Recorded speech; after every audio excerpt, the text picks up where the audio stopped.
Oi, pessoas, tudo bem com vocês? Aqui é a Nana e hoje eu estou com um dos meus grandes amigos da vida, que é uma vergonha nunca ter estado nesse podcast, mas hoje a gente está aqui para Vergonha corrigir nada. isso. Paulinho, por favor, se apresente Do- para os do- ouvintes dos desse menores eu sou podcast. menor, então fazia sentido eu estar aqui. De altura De também. altura também, 1,70 m. Estamos na média do brasileiro. Do brasileiro médio, mas ok. Meu nome é Paulo Norberto, tenho 35 anos, casado com a Radmila. Linda! Isso aí. Membro da Igreja Cristã Evangélica aqui em Brasília. E amigo da Nana, é melhor não dizer há quanto tempo, porque isso não entrega a idade de nós dois. Nem eu, nem você tínhamos cabelo branco. É importante, dar fazer isso. desse dado. E agora eu quase não tenho cabelos pretos, mas tudo bem. Mas eu ainda tem cabelos, amigo, que já é uma Eu vantagem. tenho cabelos, é uma vantagem. Gente, é o seguinte, chamei Paulo aqui, na verdade o que acontece? Eu li um livro chamado Oração para Desaparecer, que eu amei muito.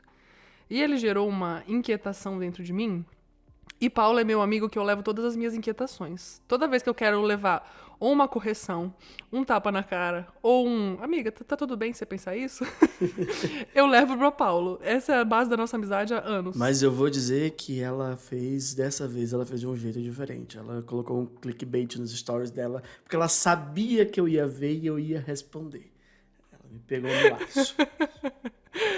E aí, enfim, lendo esse livro, uma questão ficou muito forte pra mim, que na verdade é uma questão que já existe dentro da minha cabeça há muito tempo. E aí eu falei com o Paulo, Paulo, existe esse problema dentro da minha cabeça, vamos conversar sobre isso? E a gente começou a conversar, e o Paulo falou, vamos transformar isso num podcast. Aí eu falei, perfeito. Então aqui estamos. Ou seja, eu me autoconvidei-me a mim mesmo. E funcionou. E pra mim tá ótimo. Se todo mundo que quiser participar fizer isso, já me facilita muito, porque eu só vou botando na agenda. Que, enfim, inclusive então, foi difícil, né? Semana tentando marcar e a gente... Olha, pois é, então. Mas sabe o que foi bom? Porque eu fiquei com a questão marinando dentro da minha cabeça. Em banho-maria, né? E foi surgindo algumas respostas às perguntas que eu te trouxe. Porque aquele dia que a gente se falou, eu só trouxe perguntas. Não. Não sei se são respostas satisfatórias, mas tem uns lapsos ali.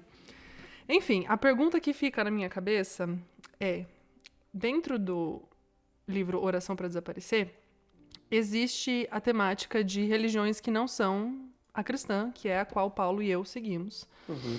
E eu já tive discussões com umas outras pessoas sobre outros livros que também passam por esse meio aí. Um exemplo deles é o Torto Arado. E como essas pessoas que eram cristãs têm dificuldade de lidar com um livro que abranja esse outro tipo de religião. Assim, é uma literatura, é uma história normal, mas ali naquele meio daquele realismo fantástico tem uns lapsos de religiões que não tem nada a ver com Jesus, não é o cristianismo nem nada. E a primeira pergunta que veio na minha cabeça era: por quê? Por que as pessoas não conseguem enxergar a beleza na arte por si só e precisam ter essa base, essa questão da fé? E aí Paulo começou a falar um monte de coisa. E aí, Paulo, fica à vontade. Já jogou assim, né? Então, a gente sempre viu, na verdade, né, a fé, ela surgindo nos livros, né? Alguns muito bem explícitos, né? E outros não tão explícitos assim. Por exemplo, Harry Potter, né? Porque a gente já começa o podcast com o quê? Com polêmicas. Quem nunca teve o pastor Unidade Jovem dizendo que Harry Potter era coisa do cão? No meu, no cara nem era minha mãe mesmo. Não era do cão, era da J.K. Rowling. Mas tudo bem. E a gente lidava bem, talvez não tanto com Harry Potter, mas, por exemplo, vamos lá, Thor e os filmes da Marvel, que é claramente politeísta, né? Uhum. Se você achou que Odin não era um deus, eu acho que você entendeu errado a história ali, né? Asgard é um reino politeísta ali, tem um monte de gente que é deus. Então, personagens que são deuses, né? Os semideuses. Sei lá, se a gente puxar na nossa memória, a gente vai ali pra nossa infância, Hércules. Hércules é um semideus. Nossa, amava. Nossa, como eu amava Hércules. Zeus, as fantasias, por exemplo, Ariel, né? As criaturas mitológicas, Poseidon, Percy Jackson, porque não? Quem nunca leu Eu nunca li. ou assistiu? Ok. Mas eu sei o que se trata, tá tudo certo. Mas eu li 2 e eu vi o filme, então tá ótimo. Não assisti a série nova, quero, dizem que é bom, mas tenho dúvidas. E sempre teve nesse meio, e a gente sempre lidou bem, né? Aí, nessa história, a Nana, com sua indignação, como sempre, fez a seguinte pergunta, que foi... Nossa, já 5 minutos de episódio toma a maior polêmica de todas, mas assim... Por que com esse tipo de religião, porque querendo ou não, é um tipo de religião, tem um deus ali. É um tipo de religião. Com essa é super bem vista, a gente tem um monte de gente que adora falar sobre mitologia grega, romana e derivados. E as religiões que parecem um pouquinho mais ali, de um outro continente, que são um povo um pouco mais sofrido, vamos assim dizer. Por que aí nesse não pode? Esse ninguém gosta, esse todo mundo recrimina. Aí, porque eu não tinha tido esse pensamento, né? Eu tava pensando só neles, e aí você me trouxe essa visão de claramente são deuses brancos, é um povo nórdico, não existe ninguém preto ali. E aí, quando a gente traz para uma realidade de uma ficção, ali, por exemplo, o Torturado se passa, se eu não me engano, no interior da Bahia. Não lembro exatamente onde que é a história. Não lembro também. E o Oração para Desaparecer é de uma mulher que ela tá em Portugal, enfim, é umas, assim, e tem uma mistura doida, assim, de coisas que claramente não são brancas. E aí tem umas pessoas ali do continente africano, e é realmente preconceito racial? Eu não sei. A melhor resposta para esse momento eu não sei. Eu não sei se a gente, olhando para outros continentes, isso seria um problema para outros países, até mesmo. Outros países olhando para essa questão, você quer dizer, né? Tipo assim, olhando para essa questão seria de alguma forma um problema para eles, né? Mas se a gente olha para o nosso núcleo, que é o Brasil, né? A gente olha para o nosso país, a minha opinião, eu até compartilhei com a Nana nesse dia, é que é por causa da superstição.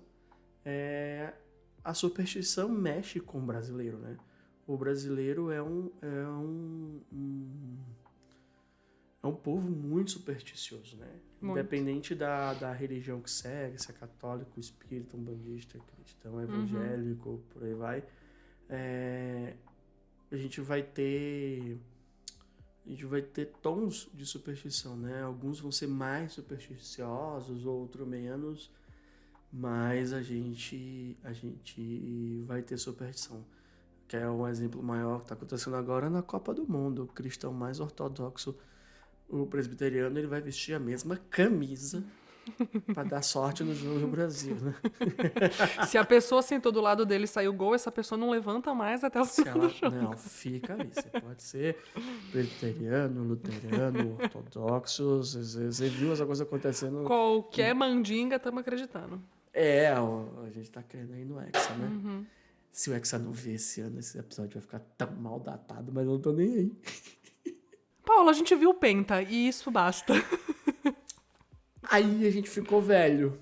Porque a gente também viu o Tetra, mas... Não, o Tetra eu não vi. Droga, eu vi. Eu nasci lá, mas eu não vi. Até tossi aqui, engasguei.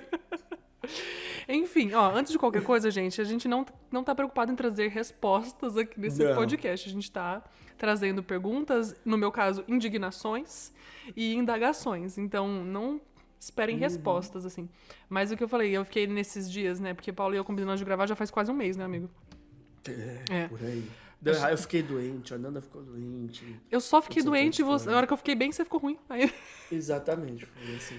E aí... Eu fiquei pensando, assim, nessa questão de por que para o cristão é mais complexo lidar com esse tipo de religiosidade e tal. E, sinceramente, eu acho que é falta de repertório. Assim, eu cheguei numa das conclusões que eu fui chegando, é falta de repertório, assim, de consumo de arte. De verdade, assim, pro cristão, né? Porque eu acho que pro brasileiro, ler um livro de religião diferente e tudo mais não é um problema. Eu acho que é um problema para o cristão brasileiro. Eu não sei. Não sei se chega a ser até uma coisa pro cristão brasileiro.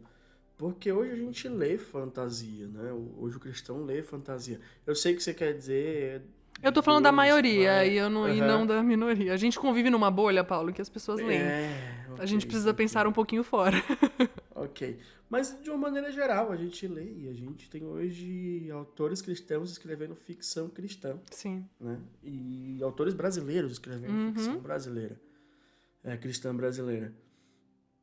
Antes eu tinha até um pouco de preconceito, porque colocar a ficção uma subcategoria chamada de ficção cristã, se você poderia escrever a mesma história sem colocar Dentro dessa categoria, né? dentro dessa categoria, botar o rótulozinho lá. Mas eu entendo que a gente está tão sensível hoje no mundo que faz sentido você dizer que é uma coisa que você pode, a priori, é, confiar de olhos fechados, né? Não deveria, mas ok. Você vai entregar um livro para uma criança menor de idade sem você dar uma lida antes. Complicado. Mesmo que seja uma ficção cristã, eu acho que é bom você dar uma lida para saber se está de acordo com seus valores, se o que está sendo ensinado ali ou dito como uma verdade ali é algo que não vai dar algum ruído na sua família, né? Uhum. Apesar de que eu gosto de ruído, assim, porque leva a discussão, a pensamento, enfim, não me levem como régua, não. Eu casei com uma mulher que é pior que eu, ela pergunta Melhor, tudo. Paulo. Vamos olhar com olhos bons. Melhor que eu. Melhor perguntadora que eu. Eu sou o cara que Nossa, pergunta Radmila muito deve dar trabalho, assim. Eu amo e, rádio, mas eu entendo. e ela pergunta mais do que eu. Eu fico cansado de pergunta, né? Dela, no caso. Mas enfim, tamo aí. Mas assim, faz sentido você dar uma olhada e faz sentido hoje. Mas voltando lá naquele ponto, né? Por que que a gente tem esses problemas? Sei lá, se você volta pro tempo da sua avó, a avó sempre dizia aquelas frases assim, não faz isso, ou não diz isso, porque fazer isso ou falar esse tipo de coisa é coisa do inimigo, é coisa do satanás, do pata rachada. A gente sente isso como brasileiro emocionalmente, né? Claro. É, Tá é, o, embutido na cultura, né? tá embutido na nossa cultura. O diferente místico, né? Tô inventando frases aqui, diferente místico. Que é o oposto, o que vai, né, no sentido oposto, ou diametralmente oposto ao que a gente acredita. E próximo, sei lá, a um terreiro de macumba, a um centro espírita, a gente assusta. E a gente assusta involuntariamente. A gente, às vezes, só lembra da voz da vozinha, da irmã do coque do ciclo de Sim. oração, falando que, não fala esse tipo de coisa, que atrai coisa ruim, Uhum. né? Então, a gente carrega muito o nosso imaginário popular quando ele se torna próximo de nós, né? Seja da realidade ou do que a gente acha que a gente conhece, mexe mais com a gente do que algo distante. Ou seja, falar de um personagem espírita, como o mocinho do livro, do filme, da obra de arte, mexe mais com algo que está lá no nosso subconsciente, do que está lá no nosso interior, do que pensar nas fadinhas, nos bruxos, nos deuses nórdicos e por aí vai. Porque assim, vai quebrar a barreira do folclore popular. A gente associa muito mais rápido o Saci do que o Thor, Uhum. né? Uhum. Então, e pra gente, né, no nosso ciclo social, trabalho, estudo e tudo mais, pelo menos uma pessoa ali, que você pode não ser amigo próximo, mas você sabe que aquela pessoa vai no terreiro, você já ouviu falar de alguém que é da macumba, nem que você tenha visto um vídeo na internet. E, gente, se eu estiver falando macumba e isso for pejorativo, me perdoa. Religião de matriz africana, tá? Ou alguém que frequenta centro espíritos tá ali, rodeia em algum espectro o nosso ciclo social. Pode não ser do ciclo mais próximo, mas você tem contato, nem que seja um colega de trabalho, né? E por que que isso assusta? Por que que isso mexe tanto com os nossos medos? Não, porque a gente não crê que Deus é mais poderoso que ele? É isso, né? Essa é a pergunta que fica? Essa é a pergunta. Por que a gente fica com medo quando lê um livro ou vê uma obra de arte que ou algo do tipo que o diferente da nossa crença é o personagem principal, é o mocinho, nos assusta a ponto talvez da gente pensar que, cara, mas meu Deus, o Deus que eu creio não é mais poderoso? E sim, eu creio piamente no meu Deus, na minha fé cristã. É, inclusive, sou ousado a dizer que o cristianismo é a única religião verdadeira, o resto está tudo errado. É assim que eu creio, é assim que eu vejo. Se não for, não é crente mesmo, que é isso que a gente Exatamente. acredita. Mas Lamento. respeito, amo Exato. e ajudo e compartilho. E a graça comum tá aí para quem não crê igual a eu, né? Eu acho que esse é um ponto que dificulta as pessoas a conseguirem ler esse tipo de livro. E assim, gente, eu posso estar sendo super preconceituosa de achar que o crente normal não lê esse livro e não acha beleza. Mas eu já tive conversas com pessoas que me deixaram claro que isso é um cenário difícil. Mas eu acho que esse é um ponto de tipo assim, eu não consigo... Ai, como que eu vou colocar isso em palavras? Mas tipo assim, não consegue descer do pedestalzinho de assim, o meu Deus é superior e tá tudo bem, isso ele realmente é. Mas a pessoa não consegue descer daqui e conseguir olhar pra, olha, existem essas outras coisas. Parece que é dentro de uma Sim. como é que chama esse negócio aqui? Do cavalo? Esqueci a palavra. Ah, Aquele negócio que tapa a visão do cavalo. Enfim, a pessoa tá presa ali dentro daquilo, dentro de uma bolha, enfim, e ela não acha que se ela olhar pra fora, ela vai achar problema, ela vai meu Deus, a minha fé vai diminuir, eu não sei, enfim. Eu acho que esse é um dos ou vai problemas atrair que fica. coisa, né? Vai atrair Eu não coisa. sei se as pessoas acham que. Talvez, acho que pra mim, na minha cabeça, essa é uma das ideias que passam, assim, de que eu consumir esse tipo de coisa vai fazer com que a minha fé caia, e enfim, ou qualquer coisa desse gênero, sabe? Eu acho que esse é um dos motivos. Muito fraco esse motivo, mas ele existe. É. E é interessante, isso também me fez ficar cozinhando esse pensamento por esses dias antes da gente gravar, Nana. E, cara, que louco, né? A gente não, sei lá, pra mim isso cai até num ponto talvez de descrença. Nossa, a gente a nossa fé é tão fraquinha, talvez, será? Que ver beleza na arte, num livro, eu cito livros porque é o tipo de arte que eu mais consumo, né? Onde o personagem principal não é cristão, ele vai para outros lados e isso abalar a minha fé. Por que deveria abalar a minha fé? Por que quando eu vejo uma fada, um deus nórdico, eu consigo separar na minha cabeça e falar assim, ok, isso aqui é o panteão romano, o panteão grego, e separar e curtir a história, e se for algo mais próximo eu não consigo separar. Por que eu deixo... E lógico, muito isso é do nosso imaginário popular Sim. brasileiro mesmo, né? Do nosso sincretismo, nós somos um povo místico, né? A gente tem muitas mandingas aí no Sim. Brasil, né? E por que quando é algo mais próximo a isso, a gente sente medo, ou isso abala a gente de alguma maneira, velho? E eu fiquei pensando nisso essas semanas antes da gente gravar, e eu não consigo achar uma resposta para dar porque eu sinto, mas ao mesmo tempo isso gerou um outro sentimento, um sentimento que foi assim, Deus me ajuda a ter mais fé.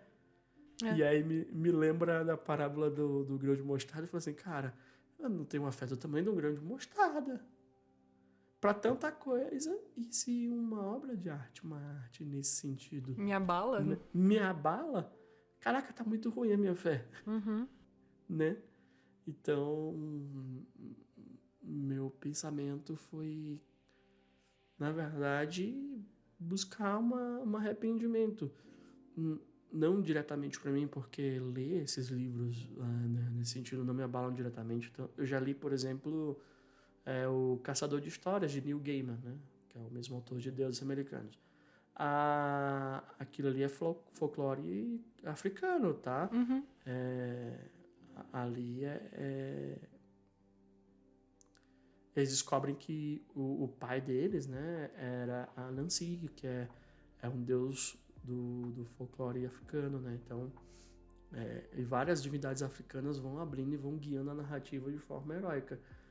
E eu não me toquei que era isso na época e curti o livro naturalmente, mas olhando depois dessa pergunta da Nana pra mim naquele dia, eu fiquei assim, cara, mas que maluquice, né?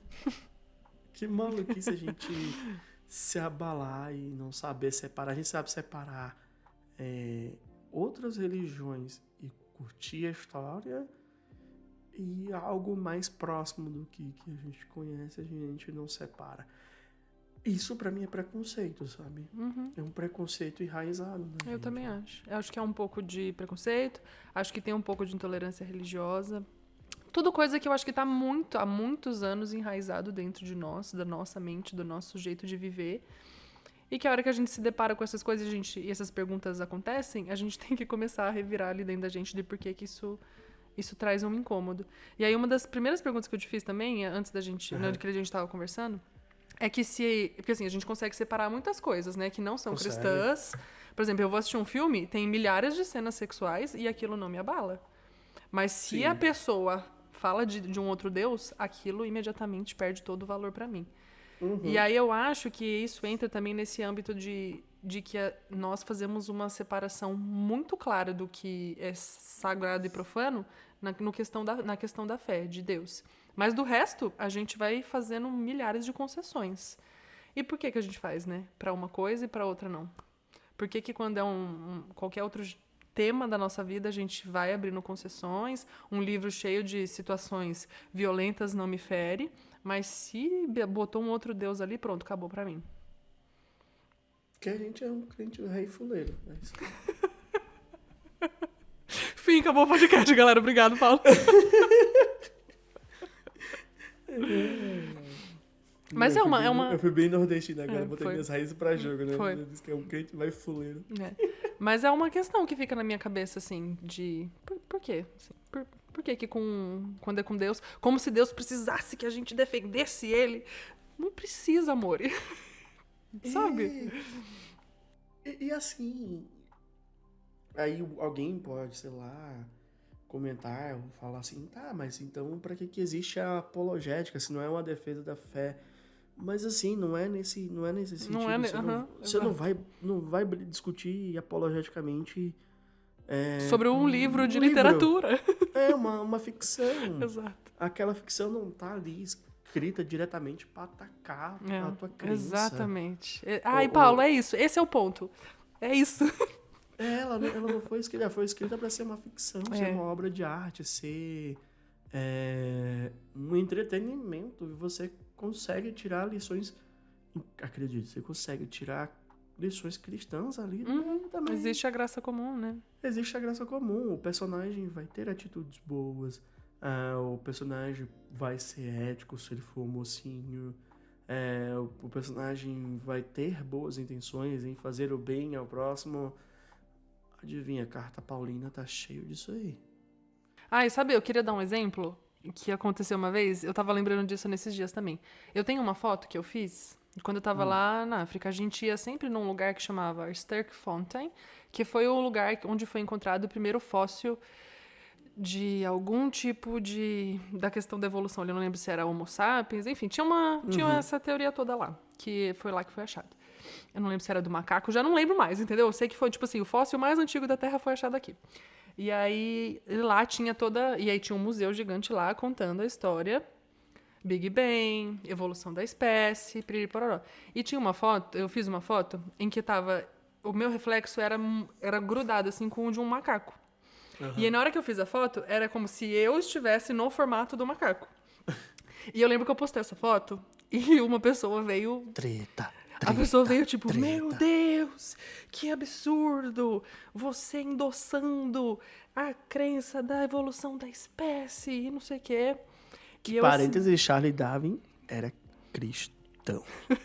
eu não vou nem entrar nessa, enfim. E aí eu tipo assim, é só uma foto, amor. É só uma foto, é só uma Não é arte. porque eu tirei aquela foto que pode ser vista como uma crítica, que ela pode ser vista como uma... Ó que ideia legal aqui, ó, o macaco, o homem. Às vezes era só uma brincadeira da pessoa. E não é porque eu tô lendo um livro, por exemplo, o Oração para Desaparecer, que tem questão com religiões diferentes. Inclusive, tem uma hora que tem uma treta entre duas religiões, que é o catolicismo e essa outra religião que em nenhum momento tem nome. E aí, não é porque eu tô lendo e eu estou gostando da história que eu endosso, que eu acredito naquele Deus que a pessoa tá apresentando ali, naquela fé, naquele tipo de religião. Eu acho que existe essa falha em nós de... A minha fé é firme o suficiente para eu brincar com outros tipos de coisas que existem, para eu consumir um livro que contém uma outra história de um outro Deus. Não quer dizer que eu vou mudar. Eu acho que pra gente falta essa força da fé mesmo. Tipo assim, não vai me abalar. Então não faz nem cosquinha. E eu posso consumir o que quer que for, que não vai mudar. Sim, é isso. Às vezes, óbvio, é o que você falou, uma obra de arte, ela vai ser lida além e vai ser interpretada além do que o artista quis passar. Talvez você, quando tirou aquela foto lá, você só falou assim, minha sombra ficou massa aqui e bateu aquela foto. Eu adoro silhueta, foi isso. E foi isso, você viu a silhueta e falou, ficou legal, bateu uma foto, colocou. E óbvio, quando você joga no mundo, você abre a interpretação. Sim, exato. Mas não quer dizer que você está endossando nada. Exatamente. Não quer dizer que você... Sei lá, só quer dizer que é uma foto bonita. Às vezes você pode tirar interpretações e usar em aplicações e fazer o que você... fazer um bom uso dessa arte, mas... se você tá seguro que isso não abala a tua fé, tá bom, né? Óbvio, a gente vive num mundo hoje, né? Enquanto eu ia falando aqui, eu fui pensando nisso, que você precisa... tudo que você faz é intencional, que passa uma mensagem, que você defende um ponto e tudo mais, e as pessoas gritam hoje isso como se fosse uma verdade, e adivinha? Sempre foi assim, tá? Não é nada novo. Não é nada novo debaixo do sol. O que mudou é que a gente amplia muito o sentido que a gente quer dar e acha riscos e perigos e amplia isso de uma maneira tão grande, coloca um eco tão grande no problema, que às vezes nem é um problema, mas cria-se um problema em cima da narrativa que você quer dar, que você esquece do sentido puro, né? Original. Às vezes você esquece só de apreciar. Eu acho que essa questão do só apreciar entra um pouquinho naquilo que eu falei no começo, da falta de repertório, assim. Não vem me dizer que nós cristãos lemos muita ficção. É novo. Faz pouco tempo que estamos lendo. Essa é a verdade, assim. E tenho incontáveis amigos cristãos que não leem ficção, só leem livros cristãos. E isso nos falta como repertório para muita coisa. O Emílio Garófalo tem até um texto, né, que ele fala que ler ficção é bom para o cristão. Exatamente, porque nos dá repertório para lidar com situações diferentes, com pessoas diferentes, coisas diferentes que vão aparecer na nossa vida. E nosso trabalho como cristão é saber que todas essas coisas existem e que aqui em Jesus, em nós, conosco, nada passa assim. Jesus é acima de todas elas, mas a gente tem essa base de poder oferecer, sabe? Como que eu vou talvez discordar de você se eu não tenho nem repertório, se eu não tenho nem como saber o que é que você está acreditando, o que você está falando. E eu acho que entra de novo nessa questão. A gente tem tanto medo, a nossa fé ainda é tão pequena que a gente acha que se a gente expandir o nosso repertório, a gente vai perder a fé. E às vezes a gente usa os nossos medos pra gente Ah, limitar ou de apoio. podar Como o que chama? próximo. Como coisa pra bater no outro e como muleta, né? Ai, fico aqui parada na minha, não preciso evoluir. Não só isso. Às vezes pra limitar os outros. Eu vou trazer, sei lá, Uhum. pro meu contexto. Eu ia falar meu contexto atual, mas eu acho que na igreja eu faço esse ministério há tanto tempo que nem é atual, né? Que é cuidar de jovens, né? Liderar ou co-liderar o ministério de jovens. Às vezes a gente usa essas posições que a gente ocupa na igreja, fala assim, não lê isso aqui não. Isso aqui, ó, você vai ler um livro que fala de bruxaria ou que fala de religiões de matriz africana como bonzinho, você vai se deixar ser enganado. E essas frases, para mim, elas significam muito mais eu tenho medo de ser questionado porque eu não tenho repertório para responder a tua pergunta. Exatamente. Ou eu não sou corajoso o suficiente para dizer eu não sei, preciso pesquisar um pouquinho mais, entender um pouquinho mais e depois eu te respondo, do que realmente eu tenho um problema em uma obra de arte. Então hoje, no contexto que eu tô hoje, eu ainda não passei por isso, graças a Deus. A galera é bem tranquila nesse sentido. Mas é um exemplo que pode ser a realidade de muita gente, de seu líder, seu pastor, ou outro tipo de liderança, dizer para você não ler tal livro porque é de bruxaria, vai falar coisas boas do inimigo e tudo mais. E seja só seu medo de você não saber dizer não sei, ou de ser confrontado, porque às vezes você mesmo não leu, não lê e não é confrontado. Não estou dizendo que você precisa sair lendo todos os Lógico. livros. Não é esse o ponto. Não é esse o ponto. Você vai ler para conhecer tudo, para saber o que filtrar para as pessoas próximas de vocês ou as pessoas que você lidera. Mas você vai ler o que você gosta. Mas tá aberto para ser questionado. Para ser questionado, né? Maior problema, maiores discussões que a gente tem hoje em todos os âmbitos a gente não sabe ser questionado, não sabe ser confrontado, Não, eu né? acho que não é nem não sabe ser questionado, é não sabe dizer não sei. Não saber, não ter a resposta é angustiante, assim, pro ambiente, pro que a gente tem visto no mundo ultimamente. É realmente angustiante. E no fim das contas, é libertador não ter as respostas todas. Você não precisa ter. Você pode usar essa oportunidade do não sei para complementar com vamos descobrir junto. Exato. E caminhar junto com a pessoa e fortalecer a sua fé e a fé da pessoa, porque é uma via de mão dupla. Então, é legal. No final das contas, a gente chega no ponto em que a gente é medroso, cheio de cagaço. A gente tem mais misticismo na nossa cabeça do que a gente imagina, né? E que não precisa, né? Porque a gente carrega esse misticismo traz um preconceito gigantesco que a gente carrega sem motivo. Que gera um preconceito sem motivo na nossa cabeça e encarcera a gente num mundo onde a gente não consegue apreciar boas obras, eu ia falar boas artes, mas eu acho que arte. A arte, ela é arte. Ela não é boa, né? A gente não consegue apreciar uma arte. Por medo. E não porque não é o estilo que você gosta. Tipo assim, já pensou eu gostar de uma arte que foi feita pra uma divindade, sei lá, eu das quantas? Ué, gente, acontece.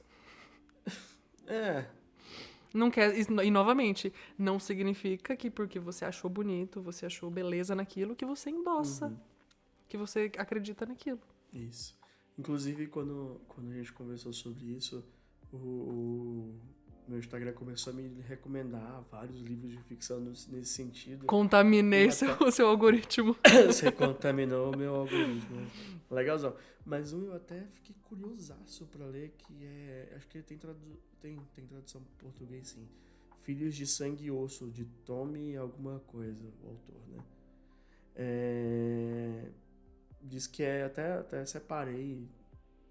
Lembro onde eu separei? Não lembro, mas estava escrito lá. Que é uma das fantasias mais celebradas dos últimos 10 anos.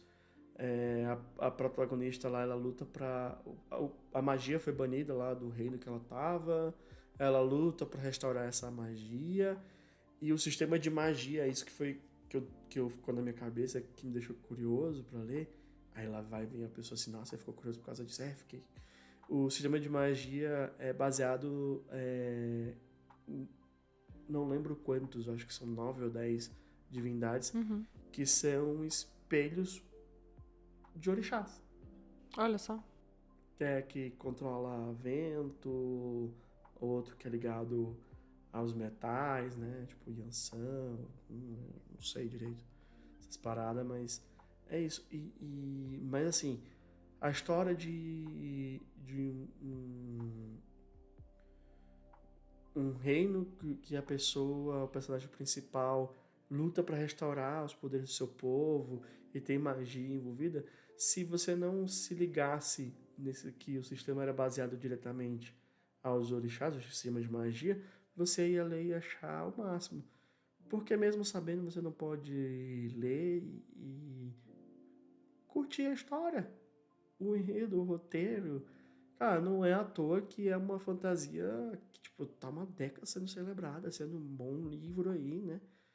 Então, vai lá ler. Você vai sair dessa leitura crendo nos orixás?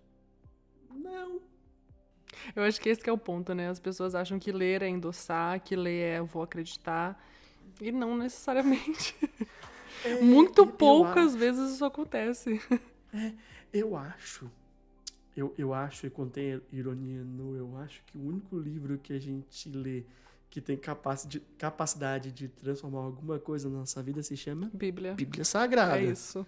O resto não tem esse poder, então não precisa ter esse medo. O resto é arte. Vai influenciar pensamento? Em algum nível Pode sim. vai. Vai abrir sua visão de mundo, sua visão de algumas coisas. Sair da bolinha que você vive? Acho saudável. Vai. Talvez faça você questionar a si mesmo, sim.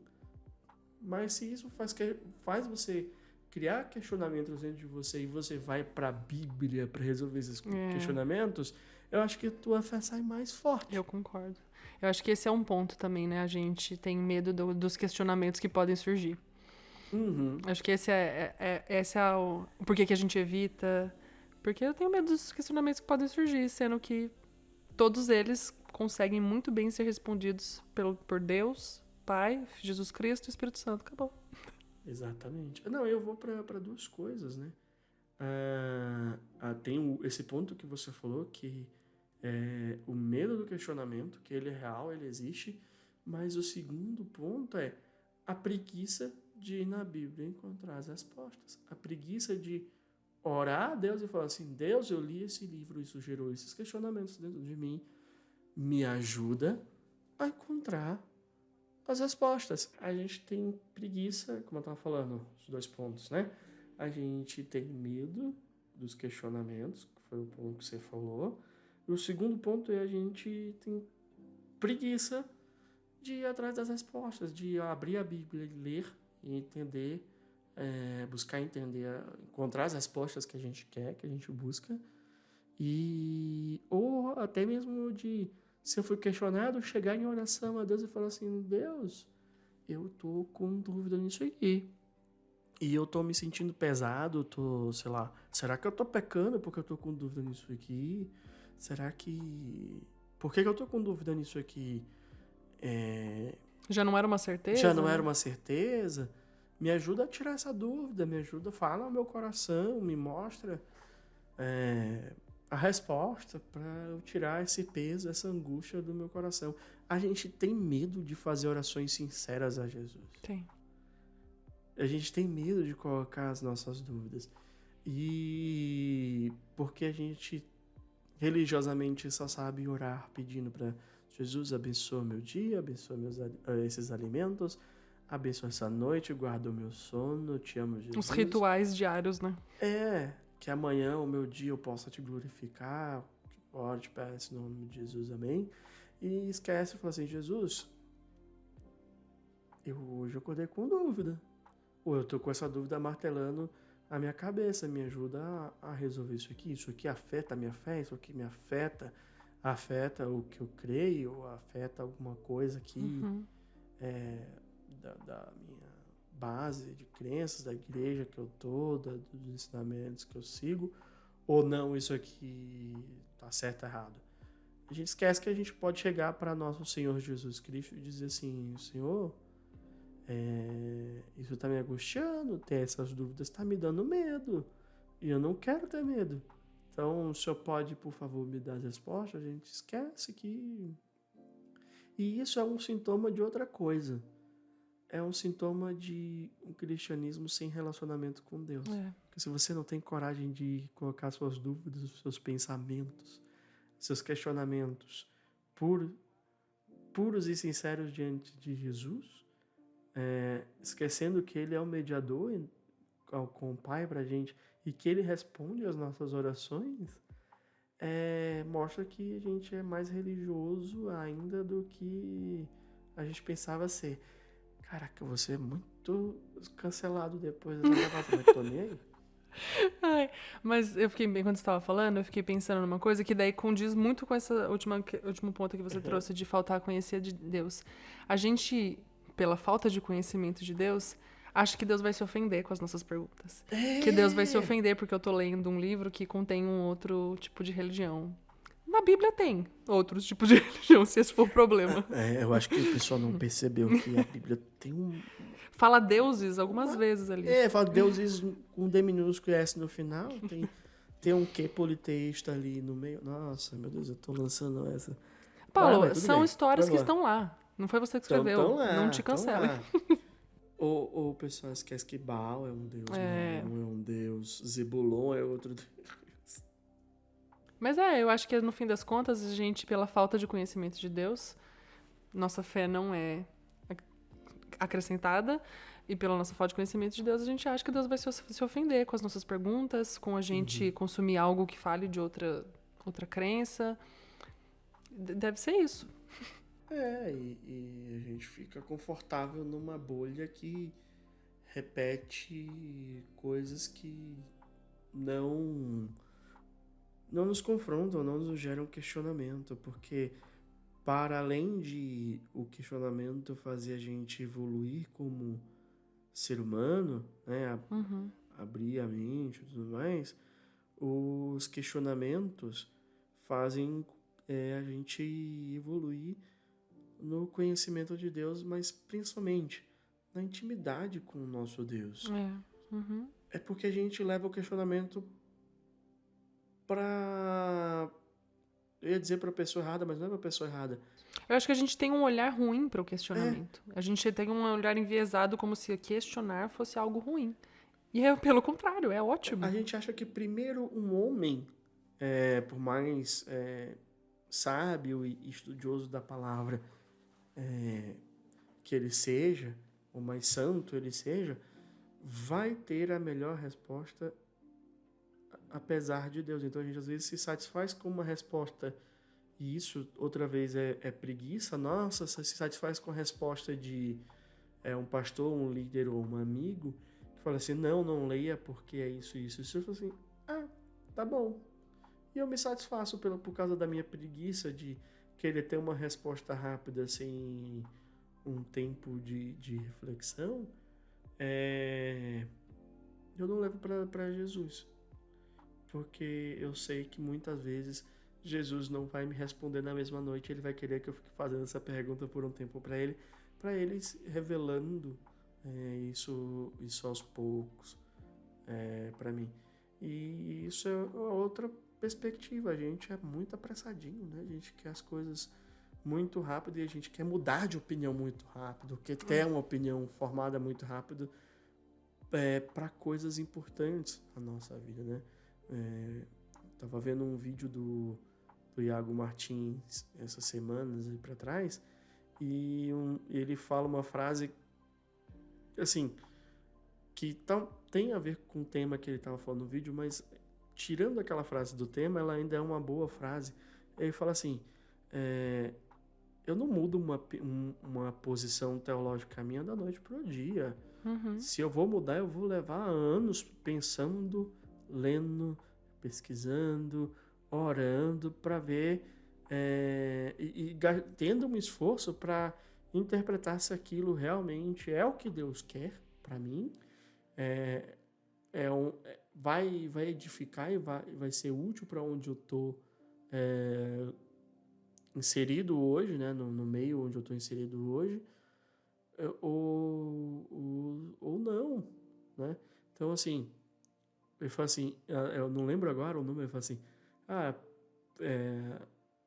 se eu fosse mudar uma posição escatológica, acho que ele fala assim, minha, eu não pensaria isso em menos de uma década. Eu não vou lembrar a frase exata aí, mas o sentimento cara, ele leva o pensamento, Ele tá muito confortável com o questionamento, né? E ficar levando aquilo porque é algo importante, é algo central ali para ele, para a vida dele e tudo mais. E isso contrasta diretamente com o que a gente pensa, que a gente vive hoje. O pessoal hoje acorda arminiano e dorme calvinista. Almoça pentecostal e lancha na tarde ortodoxo. Véio, não dá. São coisas muito importantes para você querer fazer isso a lá miojo, né, em 3 minutos. Será que os jovens comem miojo em dia? E em vez de aproveitar... não sei. Eu não como miojo tem uns 15 anos chutando baixo. É porque faz mal pra gente, né? A gente já passou de certa idade. Esqueci até o que eu ia falar, Paulo. Oh, meu Deus do céu. Foi mal. O que você tava falando? Ai, meu Deus. Tinha que ter uma quebra, né? Tinha que ter. Esqueci mesmo. Eu tava falando que leva tempo, né, pra gente mudar algum conceito. Sim. Em vez de, inclusive, aproveitar, né, conhecer todas as diferentes crenças que existem ali dentro da própria teologia, tem gente que não quer que alguém vá lá e fale pra ele, esse é o bom, esse é o ruim. Exatamente. E aí ela ouve uma pessoa falar isso, aí no fim do dia ela já ouviu outro falar o contrário, e ela ficou, em vez de ela usufruir e conhecer tudo que existe e formar sua própria opinião, ela prefere que alguém dite, isso é bom, isso é ruim, porque questionar não... pra quê, né? Pra que ir atrás das próprias respostas? E se ela for questionar e perguntarem pra ela... Ela não vai saber nem defender. Enxerga? Não isso. No processo em que ela tá descobrindo, a pessoa tá descobrindo isso, ela tem medo de ser questionada e algumas pessoas terem suas convicções e ela fala assim, ainda não sei. Tô pensando sobre isso ou não penso muito. Tá tudo bem você passar um tempo da sua vida até definir qual é a sua linha escatológica, qual é a sua linha de pensamento ou qualquer outra coisa. Tá tudo bem. Porque você não precisa ter essa resposta. Tá tudo bem você congregar numa igreja que pensa de uma maneira e você... não concordar ainda 100%. E você ainda não definiu 100% ou se é aquilo ali. E mesmo que você não concorde 100%, você pode estar naquele lugar lá e adorar, e glorificar a Deus e servir. E tá tudo mais, porque você só precisa crer que Jesus nasceu de Maria, uma virgem, veio à Terra e teve seu ministério por 33 anos e meio. Juntou 12 apóstolos que espalharam sua palavra por aí. Morreu e ao terceiro dia ressuscitou. E ascendeu aos céus e um dia ele vai voltar. Isso é o cerne do cristianismo. Todo o resto que vem depois daí tá aberto à interpretação e por isso tem várias linhas. E você pode levar seu tempo para decidir sobre isso. E às vezes vai ser uma coisa que nem vai ser importante para você, você não precisa dar nome. E no fim, você não precisa decidir sobre tudo. Você não precisa decidir sobre tudo, você só precisa ser crente e viver. E aí, vamos conectar nossas dúvidas, nosso questionamento principal. Tá tudo bem você ser confrontado com personagens de livros, de filmes e tudo mais, que não sigam a sua religião. Não vai te fazer menos crente. Tá tudo bem você assistir uma obra de arte, ler um livro, ver uma exposição que te faça pensar em algumas coisas, gerar questionamentos sobre outros. Tá tudo bem. Tá tudo bem. Você não precisa de um deus nórdico, de um personagem principal, o mocinho seja cristão. Você precisa apreciar a arte. Nem tudo que você acha que é sagrado é de fato sagrado, e nem tudo que você acha que é profano é de fato profano, na verdade. Na verdade, a sacralização ou a profanação das coisas está muito mais do que o peso que a gente dá para aquilo no nosso coração. Se aquilo é um ídolo para mim, ou se aquilo me afasta de Deus, obviamente eu estou profanando alguma coisa dentro de mim. Uhum. Eu estou tornando aquilo contra Deus, contra os ensinamentos de Deus, contra aquilo. Se aquilo realmente está me afastando e me afetando de certa maneira para me afastar. E, cara, uma história muito legal. Eu comecei a ir na Missão Vida. Missão Vida é um programa de assistência social cristão, né? Um grupo para-eclesiástico cristão que mantém isso para homens, exclusivamente para homens, que eles retiram essas pessoas de situação de rua, colocam dentro dos seus centros e são cuidados ali e tudo mais para reintegração na sociedade, né? Então eles pegam moradores de rua homem, colocam lá dentro, e a igreja que eu tô hoje tem escalas De voluntariado? de voluntariado para você ir lá e pregar, e levar uma devocional para os internos lá. Aqui em Brasília, pelo menos, cada um de nós fica uma vez por mês, porque graças a Deus tem um bom número Que bom. de voluntários.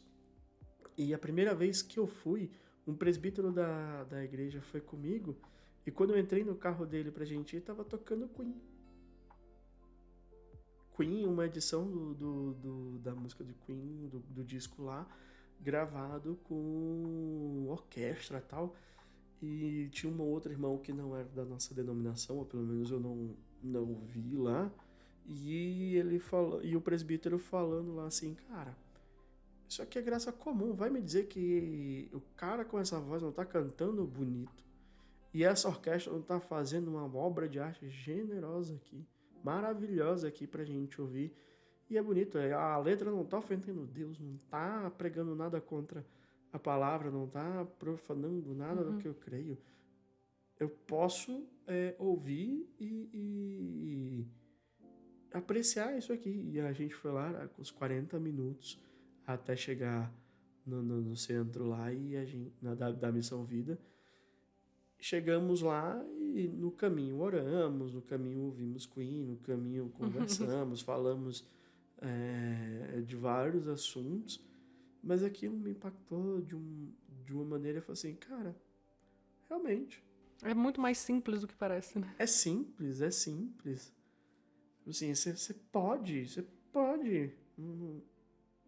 você pode apreciar aquilo que Deus nos deu. E Deus nos deu pessoas habilidosas em suas artes, em seus dons, em seus talentos, que produzem arte, mesmo que elas não sejam cristãs. Adivinha, Deus deu esse talento para eles. E você pode apreciar um bom roteiro. Você pode apreciar uma boa escrita, uma boa história, mesmo que ela não seja diretamente ligada àquilo que você acredita. Então, a gente que, de certa maneira, assim, em alguns aspectos, sacraliza ou profana muita coisa. Não a coisa em si. Coisas são só coisas, né? Coisas são só coisas. É isso.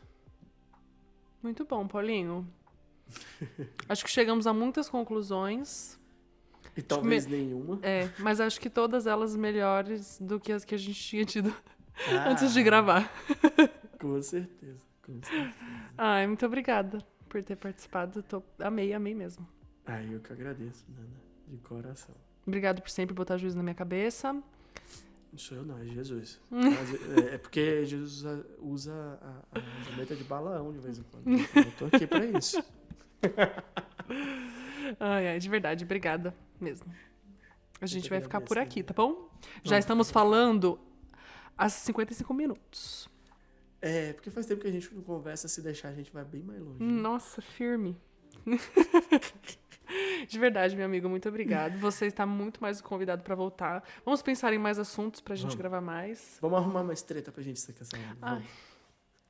Nós nem descancelado fomos. Pra ser cancelado, não somos ninguém, então vambora. Ah, Isso. então vamos ficar aqui na zona do cancelamento, tá bom. Enfim, gente, é isso. Esse foi o episódio de hoje. Ai, muito animada. Obrigada mesmo, Paulinho. Até o próximo episódio. Até o próximo episódio, pessoal. Agora vamos descobrir qual vai ser o tema disso aqui. Eu não tenho o título até agora, então é isso, vambora.